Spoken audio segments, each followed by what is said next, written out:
Muli ay susulatin ko upang ang lahat ay makasunod. Alam natin na ang mensaheng ito, bagamat paulit-ulit na nating naririnig, ngunit alam natin na ang mensahe ng Diyos, ang salita ng Diyos ay misteryo. Kapag sinabing misteryo, ito ay sikreto at hindi nauunawaan. Bagamat nakakarinig, naririnig, ngunit hindi madaling maunawaan kung ano nga ba ang ibig sabihin ng Diyos sa kanyang mga salita. Nung si Jesucristo ay nangangaral, marami siyang tinawag, maraming nakinig, ngunit iilan lamang sa kanila ang nakaunawa. 12 lamang sa kanila ang higit na nakaunawa ng mensahe ng Diyos. Libo-libong nakarinig ng salita ng Diyos, ngunit hindi lahat nakaunawa. Kaya dalangin ko ang bawat isa, simula bata hanggang sa pinakamatanda, ay kahabagan ng Diyos upang mabuksan ang ating mga kaisipan sa pagkaunawa ng salita ng Diyos. Kung bubuksan natin ang aklat ng Kawikaan, makipagbukas kayo sa akin, sa aklat ng Kawikaan, chapter 9, verse 10. Ito ang sinasabi, ang paggalang at pagsunod kay Yahweh ay pasimula ng karunungan, ang pagkakilala sa banal na Diyos ay may dulot na kaalaman. Ito ang sinasabi ng Diyos na ang pagkilala sa banal na Diyos ay may dulot na kaalaman. Kaya sa umagang ito, ano ba ang layunin ng Diyos kung bakit niya ibinibigay ang kanyang salita? Nawa ang bawat isa ay magkaroon ng kalakasan na tunay na makapakinig, mapanghawakan at maging matagumpay sa paghawak, pagkaunawa ng salita ng Diyos at sa ating pagsamba ay tunay nga na ma-enjoy mo ang iyong pagkakakilanlan bilang mga anak ng Diyos. Sa umagang ito, ay ang layo. Ang titulo ng mensahe natin sa umagang ito ay restoration o pagpapanumbalik ng walang hanggang pagpapala ng Diyos. Restoration of God's eternal blessing. Ano nga ba yung walang hanggang pagpapala na ibinigay ng Diyos sa bawat isa sa atin? Nalalaman natin na ang lahat ng tao ay nilikha ng Diyos. Kaya sa umagang ito, bata, matanda, unawain ng bawat isa sa atin kung ano nga ba ang layunin ng Diyos sa pagkakalikha niya sa bawat isa sa atin. Unawain natin, kung titingnan natin, ang bawat relihiyon o ang bawat religion, isa lamang ang layunin nito. Maingay ang mga bata doon. Isa lamang ang layunin nito. Ano ang layunin o itinuturo ng relihiyon? Sa kahit na anumang relihiyon, ang pinaka-goal nito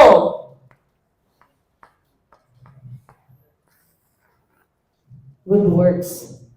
Kahit saan ka magpunta, maging iyan man ay Buddhism, maging yan man ay Katolisismo, maging yan man ay Islam, even born-again churches, ang lahat ng yan ay nagtuturo kung paano ka maging mabuting tao sa harapan ng Diyos at sa harapan ng lipunan, sa loob ng iyong pamilya, maging sa loob ng simbahan. Sino na sa atin ang nakapagsamba o nakadalo ng iba't ibang simbahan, iba't ibang relihiyon sa ngayon?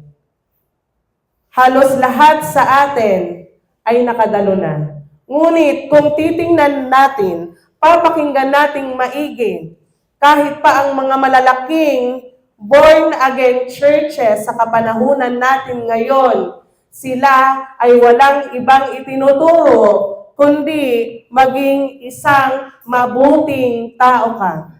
They even talk about politics sa kung ano nga ba, paano nga ba maging isang mabuting mamamayan, maging isang mabuting gobyerno ang isang bansa. Ngunit alalahanin mo, at dapat na maunawaan ng bawat isa kung ano nga ba ang nilalaman ng Biblia.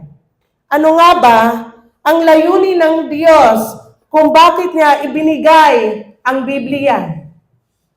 Na kung ito ay babasahin natin, simula Genesis hanggang Revelation, ang 66 na aklat ng Biblia, simula sa lumang tipan at sa bagong tipan, ito ay walang iba kundi tanging si Hesukristo lamang. Ito ay sinimulan ng Diyos simula Genesis chapter 1 verse 1 hanggang sa aklat ng Malakay. Ito ay propesiya patungkol kay Hesukristo na mayroong Mesaya na darating. At ang Mesaya na ito ang siyang dudurog ng ulo ng Diablo. At pagdating sa bagong tipan, isinakatuparan ng Diyos ang kanyang pangako, ang pangako ng pag-ibig ng Diyos sa bawat isa sa atin nang ang Kristo ay isinilang sa pamamagitan ni Jesus. Ito ang nilalaman ng buong Biblia. So don't expect anyone na ang bawat isa sa atin ay makakarinig ng ibang katuruan bukod sa nilalaman ng Biblia. Sapagkat ito lamang ang nilalaman ng Biblia at hindi ito. Tanging si Hesukristo lamang ang pinakabuod ng Biblia. Kaya ang bawat isa sa atin, kung mayroon tayong kaisipan na alam na natin ang buong mensahe, ito ay dapat at nararapat lamang sa bawat isa sa atin na ma-imprint mo naman. I-imprint mo ito sa iyong buhay nang sa gayon paglabas mo ng simbahang ito ay maibabahagi mo sa lahat ng tao, maging kamag-anak mo man yan, kaibigan mo man yan, kapatid mo man yan, magulang mo man yan, asawa mo man yan. Ito ay dapat na maibabahagi natin sa lahat. Kaya nga, unawain natin, ano nga ba ang ninais ng Diyos na mapanumbalik natin? Ano nga ba yung pagpapala na ninais ng Diyos na ma-restore sa bawat isa sa atin? Nang ang tao nilikha ng Diyos ayon sa kanyang imahe, ang kapalit nito o ang ibinigay sa atin ng Diyos ay ang walang hanggang pagpapala na mamahala sa buong daigdig. Ito ang ibinigay ng Diyos sa bawat isa sa atin. At ano ang ibig sabihin ng Genesis chapter 1 verse 27? Na ang tao ay nilalang ng Diyos ayon sa kanyang imahe. Muli, balikan natin ang unang Tesalonica chapter 5 verse 23. Unang Tesalonica, chapter 5, verse 23. Ito ay aking babasahin. Naway lubusan kayong gawing banal ng Diyos na siyang nagbibigay ng kapayapaan at naway panatilihin niyang walang kapintasan ang buo ninyong katawan, ang Espiritu. Ulitin ko, at naway panatilihin niyang walang kapintasan ang buo ninyong katauhan, ang Espiritu, kaluluwa, at katawan. Ito ang buong katauhan ng tao. Alalahanin niyo, ano yung buong katauhan ng tao. Ang tao daw ay mayroong espiritu. Ang tao ay mayroong kaluluwa. At ang tao ay may pisikal na katawan. At ninanais ng Diyos na ang buong parte ng katawan nating ito ay panatilihing banal ng Diyos. Na ang buong katauhan natin, ang ating espiritu, ang ating kaluluwa, ang ating katawan ay panatilihing banal ng Diyos. Sapagkat itong tatlong bahagi ng katawan na ito ay nilikha ng Diyos ayon sa kanyang imahe, nangangahulugan na ang imahe ng Diyos na ito ang siyang tanging connection mo sa Diyos.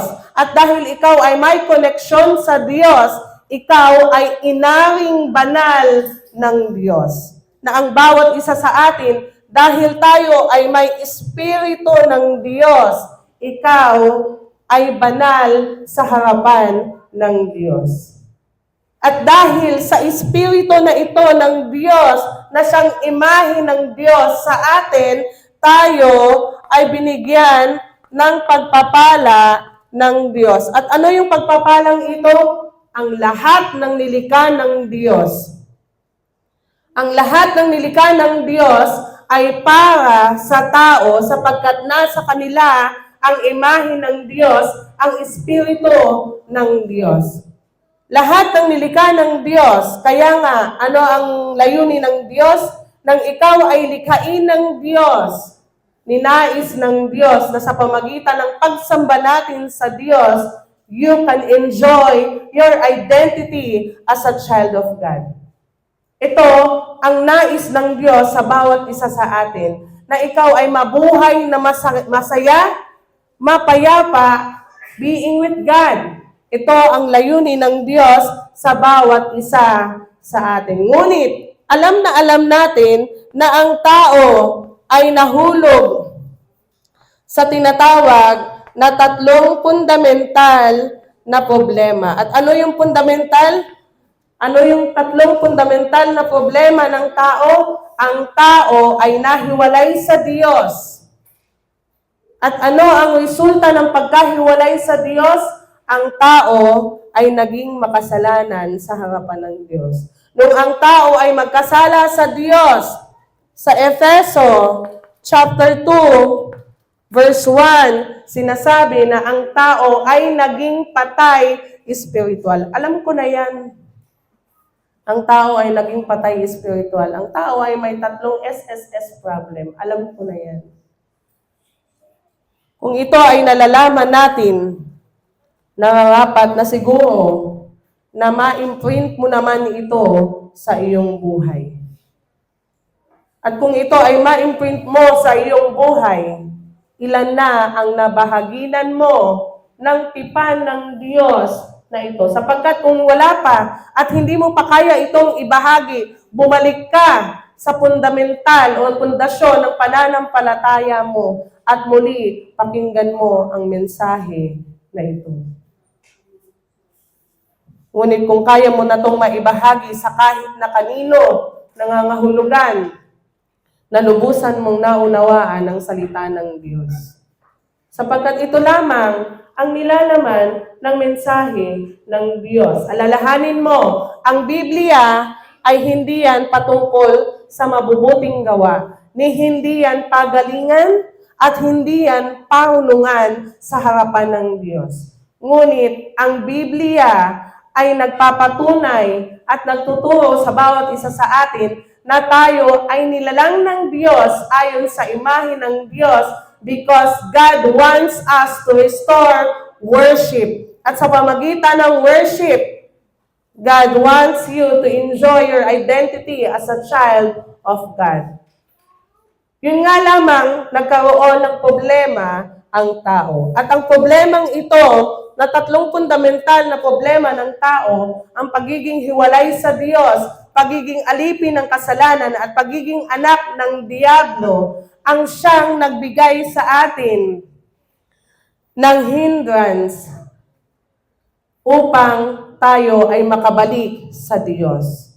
Ang bawat isa sa atin ay naging patay espiritual at dahil dito, ito ang siyang naging espiritual na problema ng tao.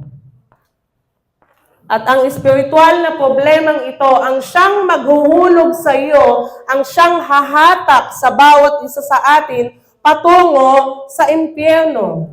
Kaya nga, anong sinasabi ng Diyos? Ang lahat ay na nagkasala. Ano ang kabayaran ng kasalanan? Kamatayan. Isipin ng bawat isa sa atin, ano nga ba yung kamatayan na tinutukoy ng Diyos? Alam natin na ang kamatayan na tinutukoy ng Diyos, ang iniisip lang ng bawat isa ay kamatayang pisikal. Sapagkat ang lahat ng tao, lahat tayo ay makakaranas ng kamatayan. Alalahanin mo, may dalawang klase ng kamatayan. Ano ang dalawang klase ng kamatayan? Una, ano yung dalawang klase ng kamatayan? Spiritual. Pangalawa, physical. Meron bang financial debt? Sino nakaranas ng financial debt? Marami sa atin ang financial debt. Ngunit, kung babalikan natin ang Biblia, ito yung dalawang klase ng kamatayan. Ano ang nauna? Ano ang nauna? Physical o spiritual? Spiritual. Naunang mamatay ang tao spiritually. Kaya nga tayo ay makakaranas ng physical na kamatayan. Sapagkat nung ikaw ay isilang, ikaw ay patay na spiritual. Nung ikaw ay isilang, makasalanan ka na sa harapan ng Diyos. Nung ikaw ay isinilang, nasa sinapupunan ka pa lang ng iyong ina, ikaw ay makasalanan na sa harapan ng Diyos. At ano yung kasalanan na tinutukoy ng Diyos na bagamat ang mga bata, ang mga sanggol ay hindi pa nakakagawa ng kasalanan sa pamantayan ng tao. Ngunit sa harapan ng Diyos, sila ay may fundamental na problema. Kaya nga ang lahat ng isinilang, sila ay nakatakdang mapunta sa impyerno. Sapagkat ang lahat ay nagkasala at hindi dito exempted ang mga batang maliliit. Sapagkat ang lahat ng isinilang ay mayroong fundamental na problema. Nung sila ay isilang, sila ay hiwalay sa Diyos, sila ay alipin ng kasalanan. Kaya nga, kahit sa mga bata, kahit na anong turo natin sa kanila, hindi sila marunong makinig.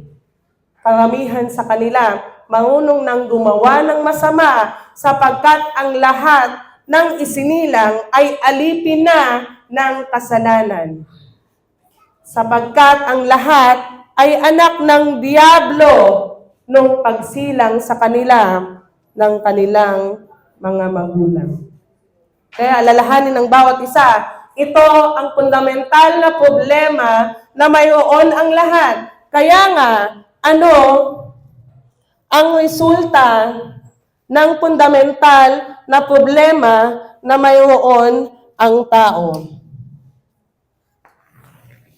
Ang tao, nung siya ay nahiwalay sa Diyos, sila ay nahulog sa anim na kalagayan ng tao. Ano yung anim na kalagayan ng tao? Una, ang tao ay anak ng Diablo. Dahil sila ay anak ng Diablo, sila ay alipin ng Diablo. Ito ang espiritual na problema ng bawat isa sa atin. Ito ay ang past problem ng bawat isa sa atin. Na ang bawat isa, ang lahat ng nabubuhay sa mundong ito, sila ay anak ng Diablo, alipin ng kasalanan, hindi dahil dito. Hindi dahil sa nagsisinungaling ka, hindi dahil sa umiinom ka, hindi dahil sa sugarol ka, hindi dahil sa mamamatay tao ka, hindi dahil sa mga ngalunyak ka. Hindi naging anak ng Diablo ang bawat isa, ang lahat ng tao, dahil sa hindi nila ito nagagawa. Ngunit, naging anak tayo ng Diablo sapagkat tayo ay mayroong fundamental na problema na ikaw ay nahiwalay sa Diyos. Kaya nga, nung si Eva at si Adan ay nahiwalay sa Diyos, sila ay pinalayas niya sa harapan ng presensya ng Diyos. Pinalayas ng Diyos ang tao sa halamanan ng Eden sapagkat ang pagpapala ng Eden ay para lamang sa mga anak ng Diyos. Hindi yan para sa mga anak ng Diablo. Kaya nung ginawa ng Diyos, pinalayas niya ang tao at ang tao ay nahulog sa sumpa. Ang Diyos, sinumpa niya ang tao upang mamuhay sa ilalim ng kapangyarihan ni Satanas. At ito ang resulta ng pagiging hiwalay natin sa Diyos. Ang tao ay naging anak ng Diablo, ang tao ay naging alipin ni Satanas. At dahil dito, ang tao ay nakakaranas ng pisikal na kasakitan. Sino ba sa atin ang hindi nakakaranas ng pisikal na kasakitan? Sapagkat ang pisikal na kasakitan ay umiiral sa lahat ng tao, nagagamot man o hindi. Alam natin na ang bawat isa sa atin ay nakakaranas ng lahat iba't ibang kasakitan. Ngunit alalahanin mo, nung ang tao ay nahiwalay sa Diyos, sila ay nakaranas ng pisikal na kasakitan sapagkat ang kanilang espiritu ay patay. Kapag namatay ang espiritu ng tao, wala silang ibang patutunguhan kundi ang physical death. Ayaw na ayaw ng lahat ng tao ang physical na kamatayan. Sino nga ba ang may gusto? Ngunit, alalahanin mo na una nang namatay ang tao nang siya ay mahiwalay sa Diyos. Nauna ka lang namatay, nauna ka lang nakaranas ng kamatayan nung ikaw ay nahiwalay sa Diyos. At dahil dito, umiral ang kamatayan sa lahat ng tao. Kaya nga, kung bubuksan natin ang unang Korinto, buksan ninyo ang unang Korinto, chapter 15, verse 56. Buksan natin ang unang Korinto, chapter 15, verse 56. Aking babasahin.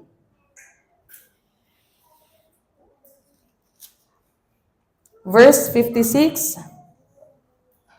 Ang kamandag ng kamatayan ay ang kasalanan at ang kapangyarihan ng kasalanan ay nagmumula sa kautusan. Sinasabi dito ng Diyos na ang kamandag ng kamatayan ay kasalanan. Ang bawat isa sa atin ay apektado ng kamandag ng kamatayan. At ano ang kamandag ng kamatayan? Bakit mayroong kamatayan? Dahil sa kasalanan ng tao. Kung babalikan natin nung mga nakaraang araw, marami ako nakikitang mga ebanghelista sa iba't ibang lugar sa labasan dyan sa may C5. At ano ang sinasabi nila? Magsisi na kayo sa inyong mga kasalanan at talikdan ninyo ang lahat ng inyong mga kasalanang ginagawa. Ang tanong, kung ito ba ay tatalikdan mo? Sapagkat sinasabi nila na kahit pumapasok ka sa simbahan, nagsusugal ka pa rin naman.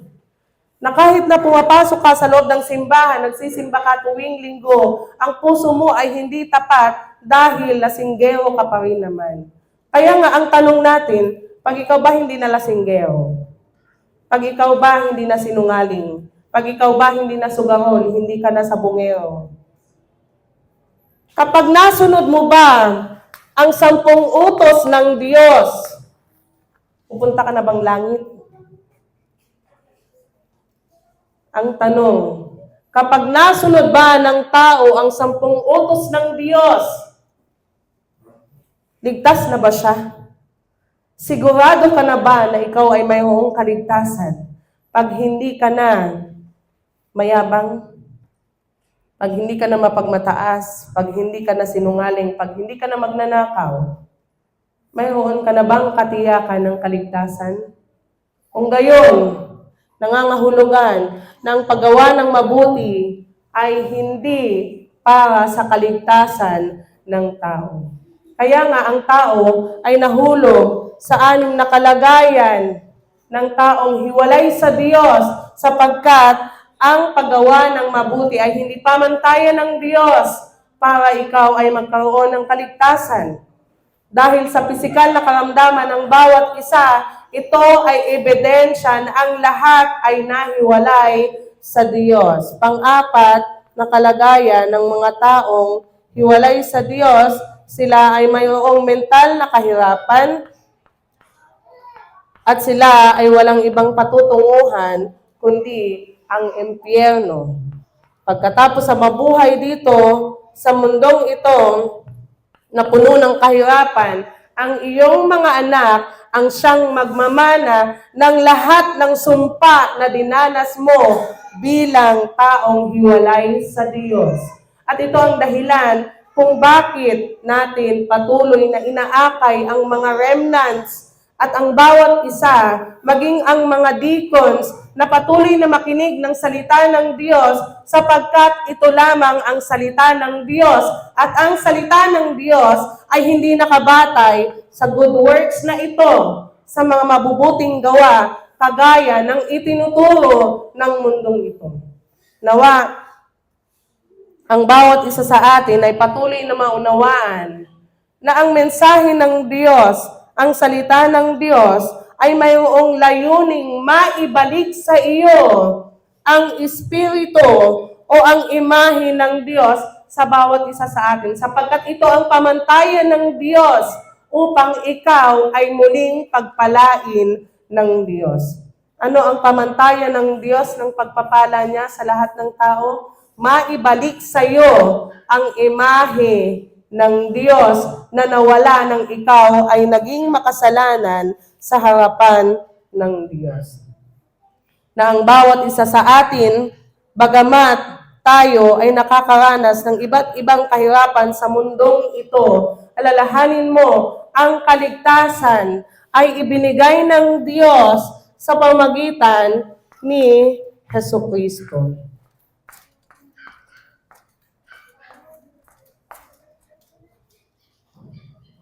Alam natin na ang Jesucristo na siyang ibinigay ng Diyos sa bawat isa sa atin, ang siyang pinili ng Diyos upang gampanin ang gawain ng pagkakaroon o pagbibigay ng kaligtasan sa bawat isa sa atin. At ang kaligtasan na ibinigay niya sa atin ay sa pamamagitan lamang ng kanyang pagkatawang tao,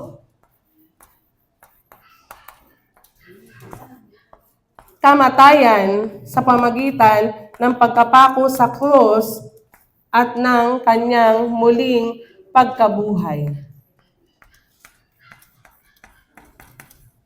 Ito lamang ang ginawa ng Diyos para ang tao ay magkaroon ng kaligtasan. Now, kung ang bawat isa sa atin ay naghahanap ng ibang mensahe bukod sa mensaheng ito, nang si Jesucristo ay nagministeryo, nang si Jesucristo ay nagturo sa mga tao, ano ang itinuturo niya?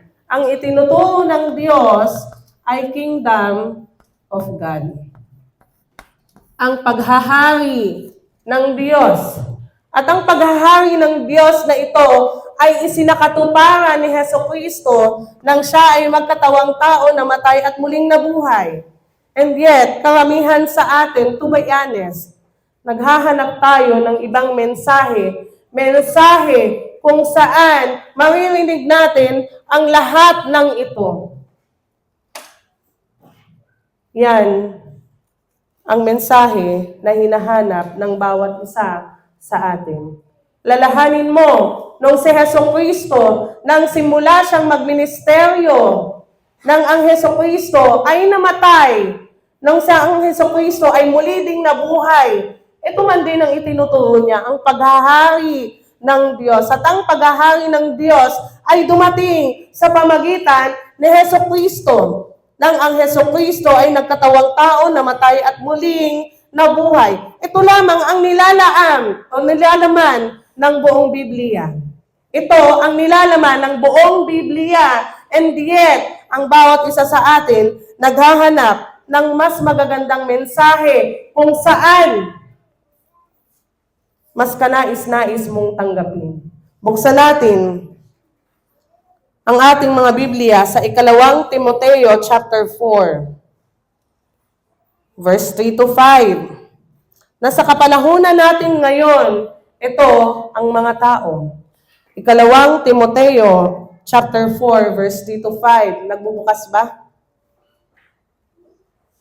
2 Timoteo chapter 4, verse 3 to 5. Verse 3, babasahin ko.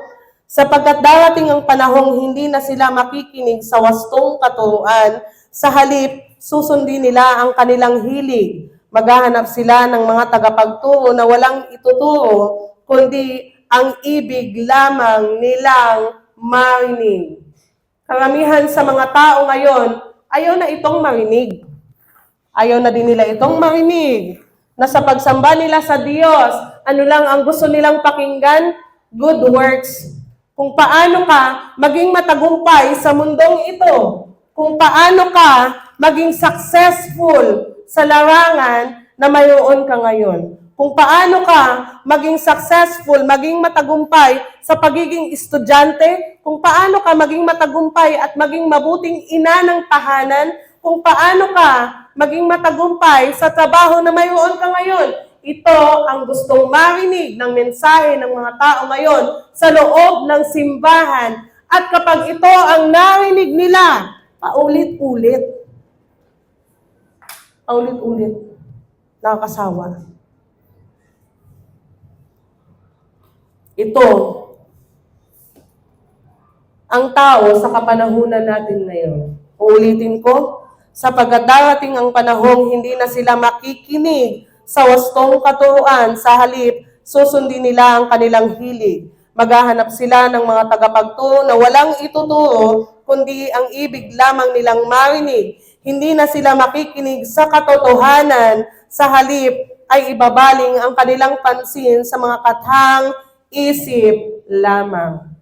Ibabaling nila ang kanilang mga isip, ayaw na nilang makinig ng salitang katotohanan. At ano ang katotohanan ng salita ng Diyos? Sinasabi ng Diyos, ako ang daan, ang katotohanan, at ang buhay. Walang ibang makararating sa Diyos, kundi sa pamagitan ko. Ito ang katotohanan na ibinibigay ng Diyos sa bawat isa sa atin. Ngunit, ang katotohanan na gusto mong pakinggan ay ang katotohanan ng mundong ito. Ng katotohanan na gusto nyong maranasan, maging matagumpay sa mundong ito. Ngunit, walang katagumpayan sa espiritual na pamumuhay ng bawat isa. Na kahit na sa pagpunta sa loob ng simbahan, hirap na hirap kang pumunta. Na kahit na sa scheduled worship na ibinigay natin sa Diyos, hirap na hirap kang ilaan ang iyong buhay sa pakikinig ng salita ng Diyos. Mas madali sa'yo ang paglaanan ang buhay mo, ilaan ang iyong buhay sa mga gawaing bahay. Ilaan ang iyong buhay sa iyong mga anak. Ilaan ang iyong buhay sa iyong asawa. Ilaan ang iyong buhay sa lahat ng gawain na ipinupukpok sa iyo ng mundong ito. Ikaw ay tinawag ng Diyos bilang anak ng Diyos.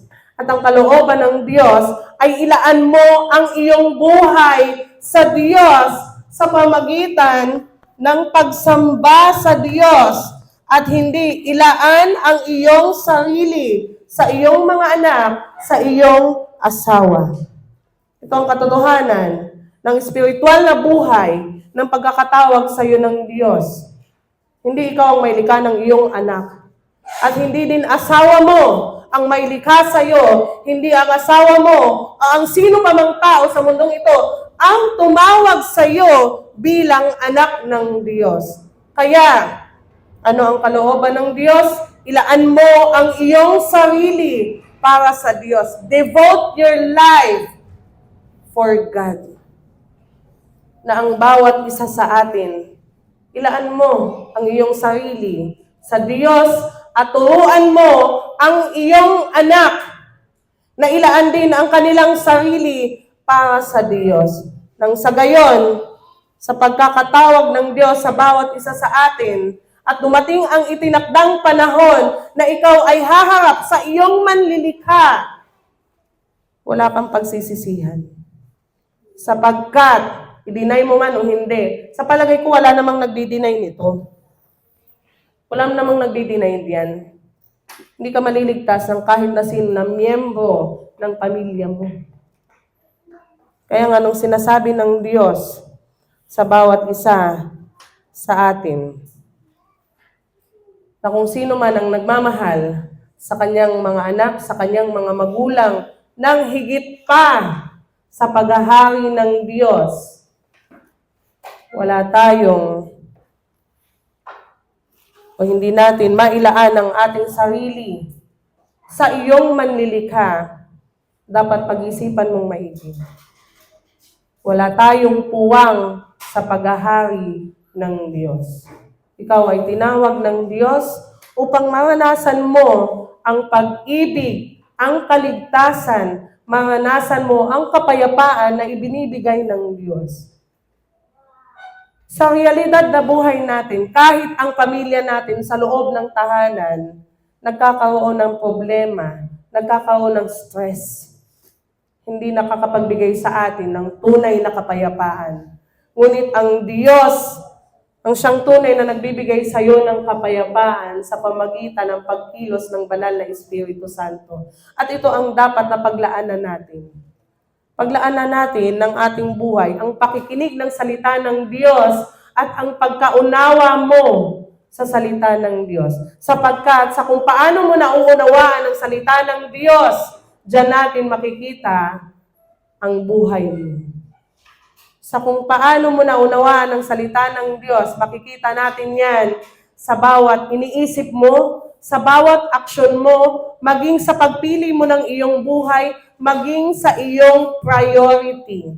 Na the more na hindi mo na-enjoy ang worship, diyan natin nalalaman kung naunawaan mo nga ba ang salita ng Diyos. Sapagkat worship is the greatest blessing that God wants you to restore. Tayo ay manalangin. Let us pray. Panginoon, salamat sa oras na ito. Salamat, Ama, sa kapahayagan ng inyong salita na walang iba kundi tanging ang Jesucristo lamang ang siyang nagbigay sa amin ng kaligtasan sa pamagitan ng kanyang pagkatawang tao, kamatayan at ng muling pagkabuhay. Dalangin namin, Panginoon, na kahabagan niyo ang bawat isa sa amin nang sa gayon ay hindi kami matulad sa iba, Panginoon, na naghahanap ng ibang salita, kundi tanging ang salita lamang na si Jesus ang Kristo, ang anak ng Diyos na buhay at tanging solusyon sa aming mga espiritual na problema. Nang sa gayon, Panginoon, ang salitang ito, ang mensaheng ito, ang tipan na ito ay maibahagi din namin sa lahat ng mga tao na nangangailangan ng kaligtasan sa pamagitan ni Jesucristo. Pagpalain niyo ang bawat isa nang sa gayon na hindi namin tanggapin ang inyong salita sa walang katuturan lamang, bagkus ito ay tanggapin namin at ma-imprint namin, Panginoon, maitatak namin sa aming mga buhay. Pagpalain niyo ang bawat isa, ito pong lahat ay iniwan namin sa tanging pangalan ni Jesus. Amen.